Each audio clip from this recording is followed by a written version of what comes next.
Le 27 septembre dernier, l'Institut indépendant Sigma Conseil dévoilait les résultats de son sondage sur les intentions de vote des Tunisiens.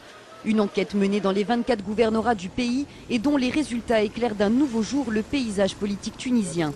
En effet, malgré la vague de contestation qui s'élève dans tout le pays pour des raisons tant économiques que sociales, la popularité du parti islamiste au pouvoir n'est pas entachée. Comme en octobre 2011, lors de l'élection pour l'Assemblée constituante, Ennahda recueille 36,5% des intentions de vote. Pour Hassan Zargouni, directeur général de Sigma Conseil, ces chiffres sont à prendre avec précaution. Donc il n'y a pas une vraie culture démocratique en Tunisie, de culture politique à l'occidental. Rajouter à ça le momentum révolutionnaire qui veut que la question des valeurs prime sur les questions rationnelles, objectives de la répartition des richesses, etc. Ils ont voté pour des raisons identitaires, de valeurs, des gens qui trichent pas, qui volent pas, on dit en tunisien « Ya'afou Rabbi » et qui connaissent Dieu. Les deux autres formations de la Troïka au pouvoir confirment elles aussi leur place dans l'échiquier politique tunisien. Le Congrès pour la République du président Monsef Marzouki recueille en effet 12,3% des intentions de vote. C'est légèrement plus qu'en octobre dernier, et ce malgré la scission du parti qui a suivi le départ de son secrétaire général Abderraouf Ayadi. Le constat est légèrement plus nuancé pour l'aide-takatol du président de l'Assemblée, Moustapha Ben Jaffar. Confronté à la perte de plusieurs de ses cadres et militants, il est néanmoins crédité de 6,4% des intentions de vote. C'est environ un quart de moins qu'en 2011, mais il reste la quatrième force politique du pays.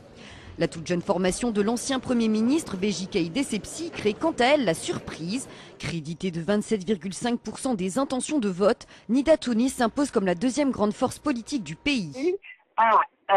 Au fait que les forces de gauche, les forces centristes, les forces destouriennes anciennes tunisiennes, toutes convergent vers la même chose, c'est une sorte de front anti-Nada, au point où un nouveau mouvement bâti sur uniquement l'idée de préserver un mode de vie à la tunisienne, même au détriment probablement de leurs divergences, qu'ils soient destouriens ou gauchistes ou voire laïcs. Désormais, toute la question est de savoir si ce parti à l'électorat disparate saura rester uni jusqu'aux élections et s'il saura s'implanter sur le terrain. Les partis centristes, quant à eux, s'effondrent. El Jomhouri et Al Massar, tous deux nés de la fusion de plusieurs partis, recueilleraient ainsi à eux deux moins de 3% des suffrages. C'est autant que les salafistes du Hizb et-Tahrir. C'est des partis qui ont des militants leaders, mais qui n'ont pas de militants populaires au sens terrain du terme. Le sondage de l'Institut Sigma confirme par ailleurs une tendance plus générale pour les élections de 2013, celle de l'abstention.